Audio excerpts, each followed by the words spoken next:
Hey babes, it's Trinae, aka Trinae JXO. Welcome back to my channel, guys. Today we're doing a little get ready with me. I haven't done one of these in a while. I don't think I haven't done a whole lot of types of different videos on my channel in a while because I haven't made a video in a while. So if you follow me on Instagram, and if you don't follow me on Instagram, I'm gonna leave the information here. Now's the time. I asked both on Instagram and Twitter just for my followers to like send me some topics, and I got some good stuff. So yeah, let's just get started. She look like 90s R&B. Her friends like SWV. So of course I'm going to start off by moisturizing, and my mirror is over here. So if you do see me looking off to the side, that is why. My skin has been so dry because of the change in the season, and I'm a dry girl anyway. Like, I already have dry skin, and the winter time is just horrible on my skin. Like, I don't really know what's going on. I was using some products. That's why I'm always like nervous or apprehensive to use new skincare, because you just never know how your skin is going to react. And I have sensitive skin, I have dry skin, and like, you know, I blemish and get marks and stuff easily. Somebody tweeted about some La Roche-Posay products, so I'm definitely going to give those a try when I get a chance. There's so much stuff I want to pick up. Like, I need new makeup, I need new skincare. Yeah, but since we don't have any of that stuff today, I'm just going to cover it up with makeup, okay? So the first topic that I got was, this is in like regards to beauty, summer, winter transitions, like foundations, moisturizers, changing routine, frequency of treatments. Okay, that is a great segue. I didn't even plan that. Like, I didn't even line that up that way. It just happened that way because I'm good at what I do. But anyway, okay, so that's perfect. Like I was saying, the winter time, obviously it's more cold outside, so when it's cold, your skin just naturally is going to be drier. Definitely what I would say, no matter what your skin type is, whether you have dry, oily, or combination, you always want to make sure that you're keeping your skin hydrated and moisturized. And yes, there is a difference. I'm not a dermatologist, so I can't get into like the nitty gritty and the specifics, but hydration comes from within, okay? So that means you want to make sure that you're drinking lots and lots and lots of water. And I know it sounds like a cliche, but it really is like the real deal. Like, drink your water. And moisture comes from things that you put on top of your skin. So like, you know, moisturizers, treatments, serums, all that kind of stuff. You also want to make sure you're wearing your sunscreen, even in the winter time. Even if the sun is not out, you want to be wearing your sunscreen every day. When it comes to like foundation, obviously if your skin is drier, if you notice that your skin gets drier in the wintertime, you want to go for, I would say, a more like heavy duty like moisture skin prep before you're applying foundations. I can't necessarily say what foundation to use because it's all preference. Some people prefer matte, some people prefer to be dewy. And of course I forgot to wet my beauty blender, so I'm gonna do that real quick, everything. So yeah, so everybody likes different types of foundation. That's the thing, like, people always ask me for product recommendations, and I don't really like to recommend products anymore, like specific products. I might recommend a brand, but especially when it comes to like foundation, I feel like everybody's makeup is based on preference, you know? So I have learned my lesson with recommended products, because the stuff that I like might not work for somebody else.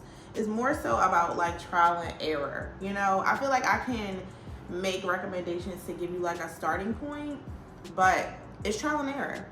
When it comes to like your skin prep before you apply your foundation, you definitely want to like making sure you're putting on your moisturizer, making sure your primers are moisturizing, things like that.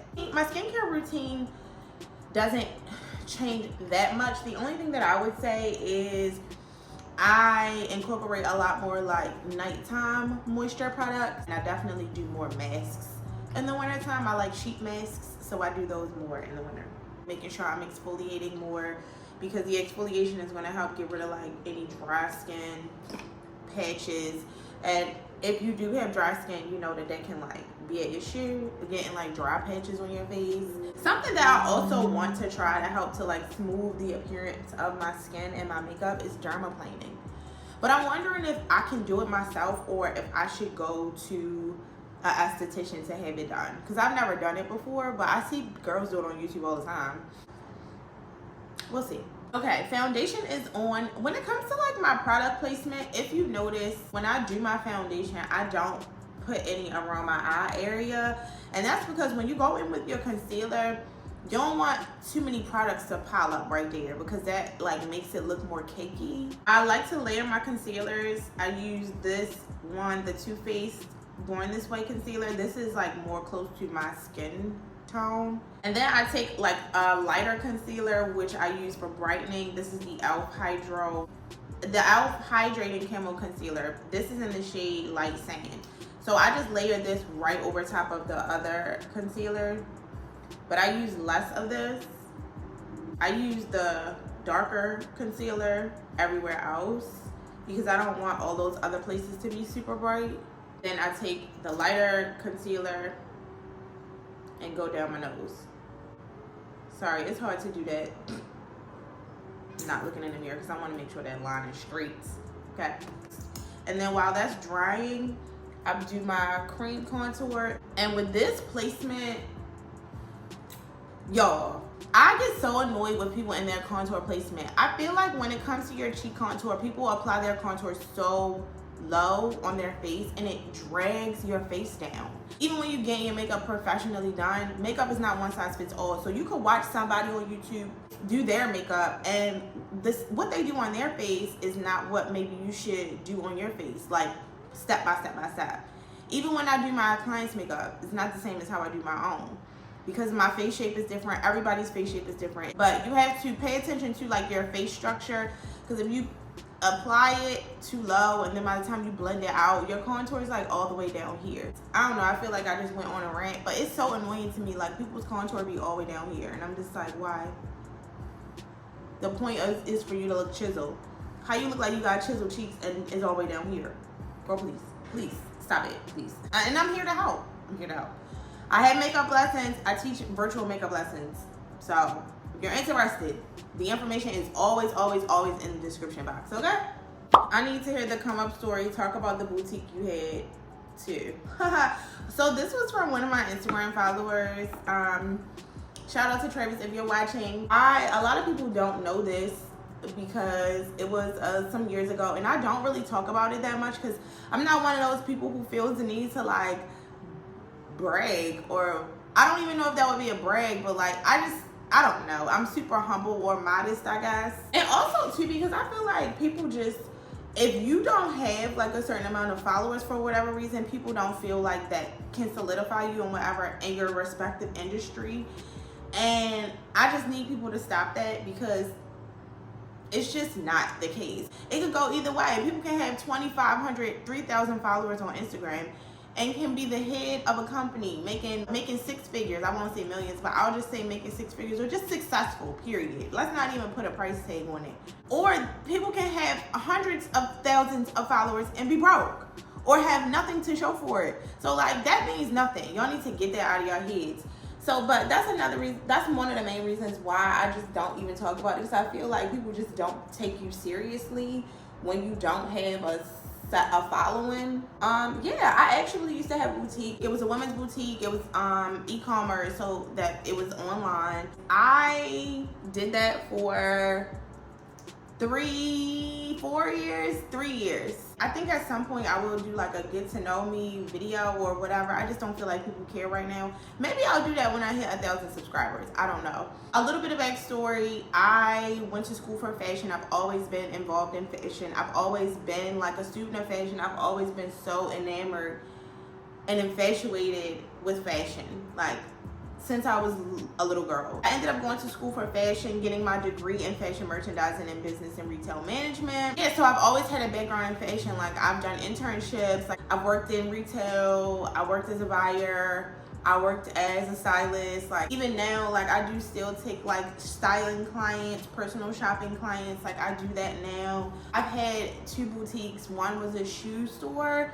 So I started off selling women's shoes, and then eventually I incorporated apparel and I did a rebrand when I did that. And yeah, it was called Hanger Boutique, and I enjoyed it. I did well for myself. The main reason why I decided to close the store down was because I did not want to, like, I saw what was happening then, which is what is happening now with the surge of fast fashion, right? And I was wholesaling and reselling. That's basically what happens a lot of times with these like boutiques that you see, like these Instagram boutiques. Not all of them, but a lot of them buy inventory, buy clothes wholesale, and then they resell them. And I think that that's great because I love to see, you know, women in business, especially black women. But for me, it just didn't align anymore with with my values, I guess. Like, I talk about the fast fashion thing a lot, and I am going to do a separate video about that. So if you're interested in my thoughts, stay tuned. But long story short, I just did not want to continue to participate in that way. And I think that I got overwhelmed in the moment and didn't make the right business decisions to continue to keep operating my business and make the transition from wholesale to cut and sew, which is when you basically like are designing your own pieces. I didn't have enough, I think, knowledge at the time. Like, I didn't have enough information at the time to know that it was possible to make that transition or how to go about making that transition. And I got overwhelmed and got scared, and so I just was kind of like, I don't really want to, like, things just weren't exciting to me anymore. Like, the designs weren't exciting to me anymore. The quality was not always necessarily up to par with what I would have liked it to be. Yeah, I just decided that I wanted to close it down. It wasn't because I needed to. It wasn't because I had to. It was a choice that I made based on the vision that I had, my values, and what I saw in terms of like a business for myself. It was a great learning experience. You always learn things with every experience. So if anybody is wondering, that is not the last. I just will say that I'm not done. My story is not done when it comes to me having a business. I know that, but it's definitely coming because it's something that I'm super passionate about. It's something that I loved to do. Like, the whole thing, it was a lot, but I just loved it. That's the story on that. As far as a come up story, I can't say that I have one. I'm still in it. Like, it's still being written because I haven't come up. To be continued on a come up story. So, little fun fact about me. Now you know. I've also been obsessed with using cream blush.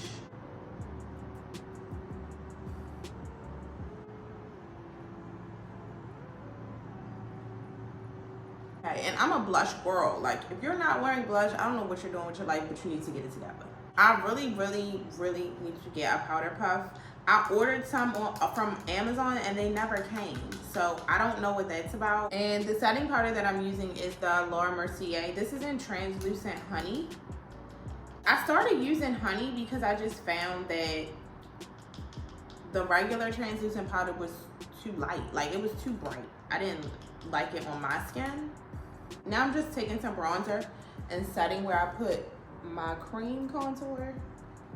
This is like another thing when I was talking about product placement. Like, when I put my bronzer on around my forehead, I only like to apply it on the sides because my forehead is not that big.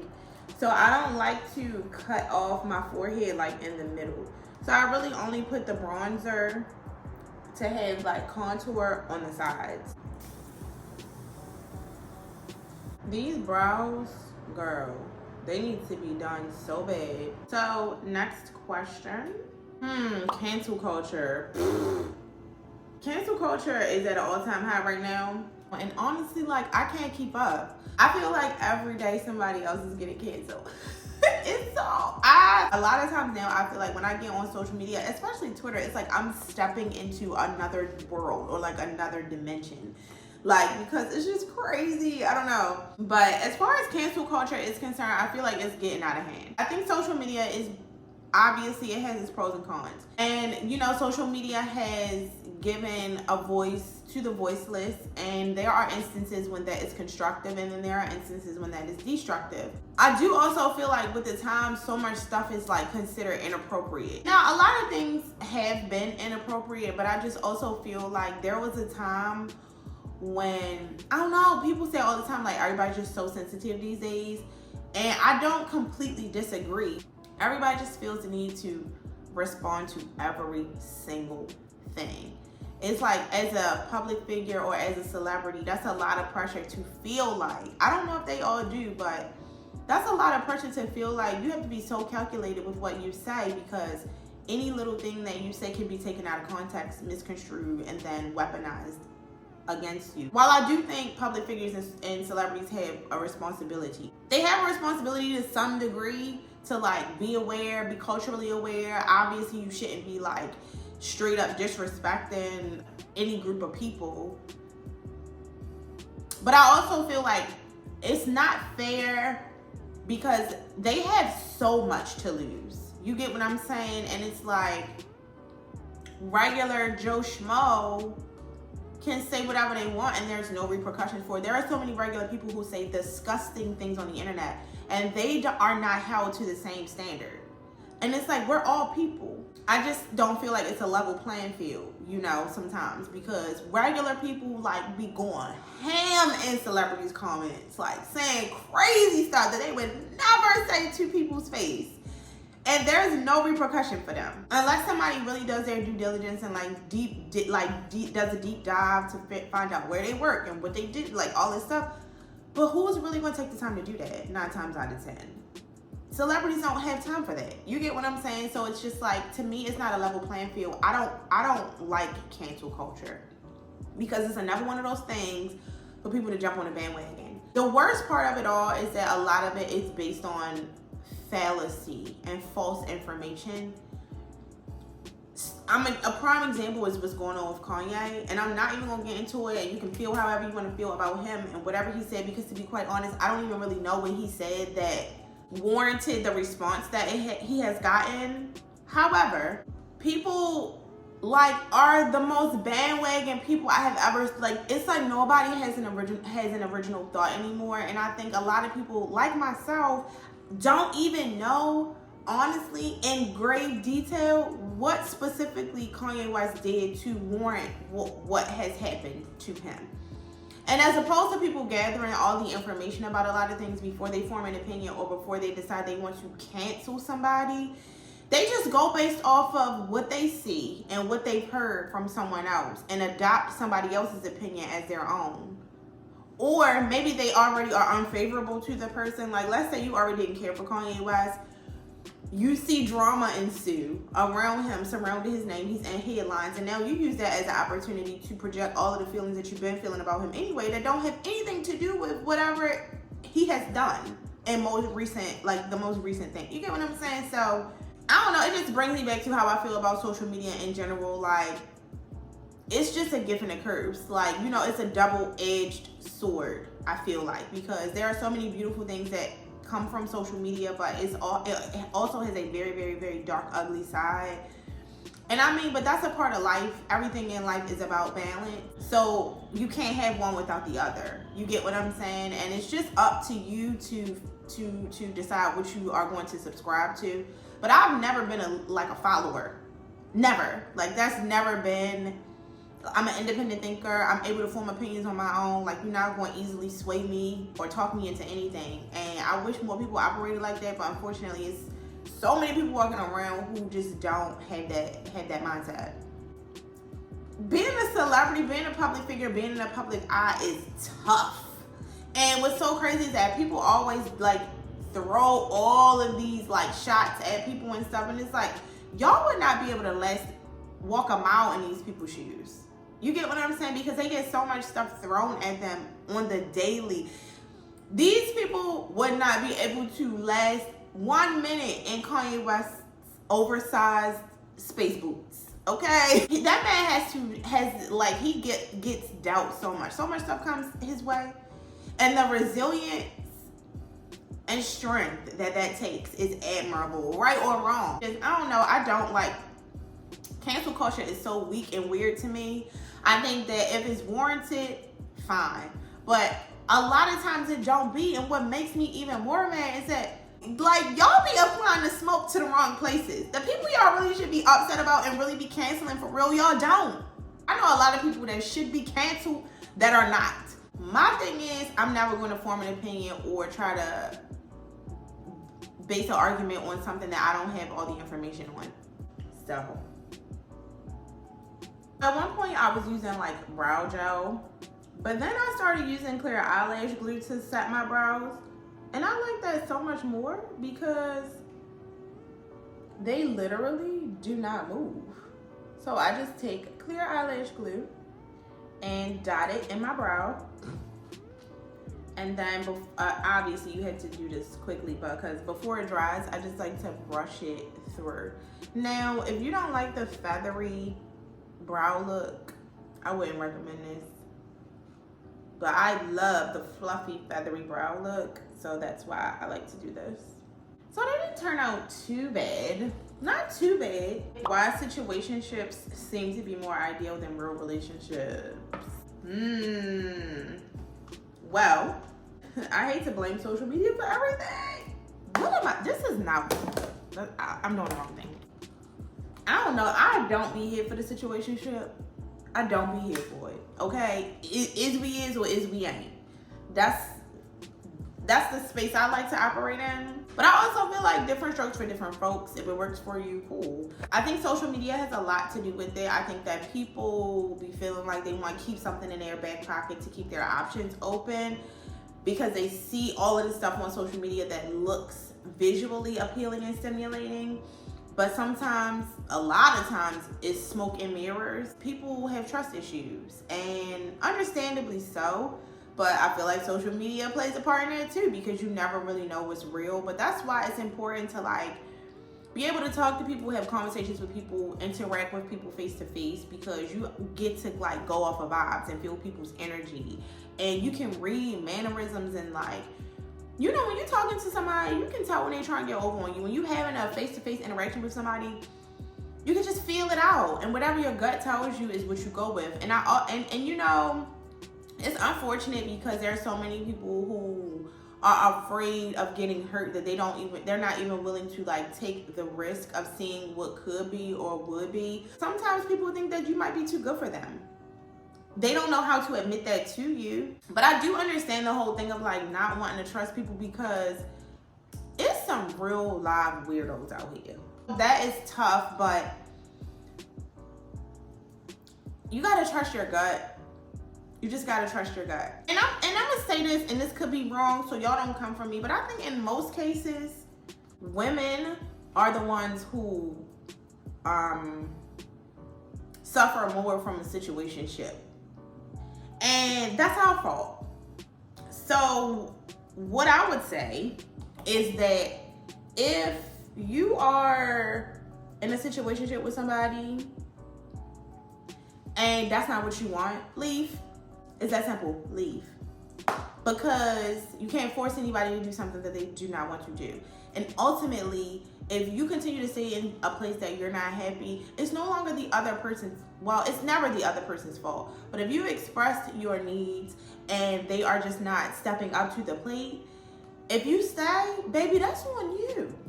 Okay? And I'm saying this in love. You're in control of your own destiny. We all are. If you feel deep down in your heart of heart that you want to be in a real, serious, committed relationship, and that person that you're trying to establish that with is not on the same page as you, you need to leave. Or you need to be okay with what it is. One of the two. But you cannot force somebody to do something that they don't want to do. Just like nobody would be able to force you to do something that you don't want to do. And sometimes it hurts because sometimes you have a lot of feelings invested in a particular person. But baby, I'm here to tell you, and I'm speaking from experience, those feelings will subside, okay? You'll get over it.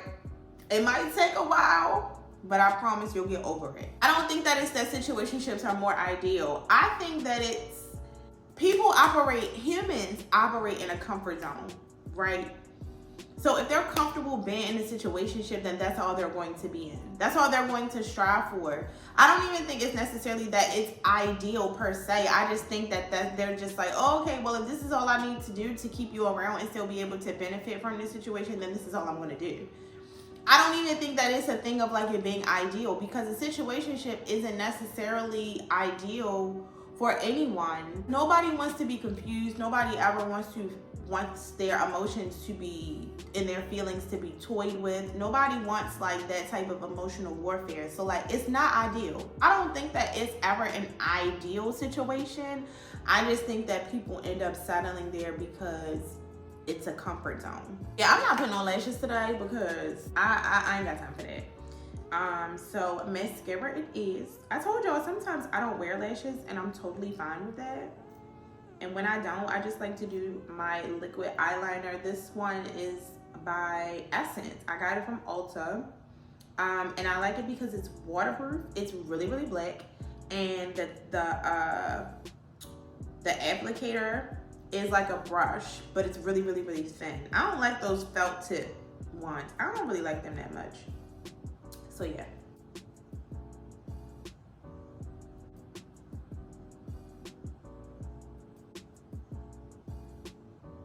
What I have learned when it comes to like relationships in general is, one, sometimes if you want a relationship really bad, or you're in a situationship or whatever it is, and for whatever reason y'all can't get on the same page, it's not working out, it's because it's not supposed to. And that doesn't mean that it's not supposed to ever, but based on where the both of you are at that time in your lives, it's not supposed to.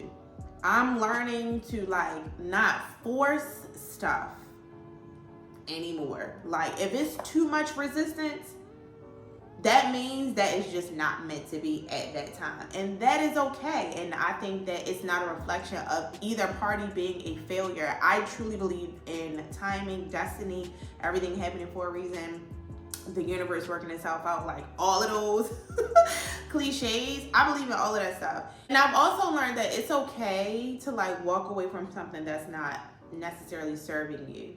Again, it's not a reflection on anybody else's part. That doesn't mean somebody's not good enough. That doesn't mean you're, whatever the case may be, you're a failure or you're not easy to look. Whatever it is, like, let me just give you some context. I watched this TikTok. She gave an example of like, you see women who date men for years and they aren't able to give the woman what they want. And then the minute they break up, within like a year or a year and a half to 2 years, they end up in a new relationship and they give the new woman everything that the old woman was asking for, right? She basically was saying that everybody has a different threshold of needs. And let's say your threshold is at an 8. In order for you to be like comfortable, confident, secure in a relationship, you need level 8. Right?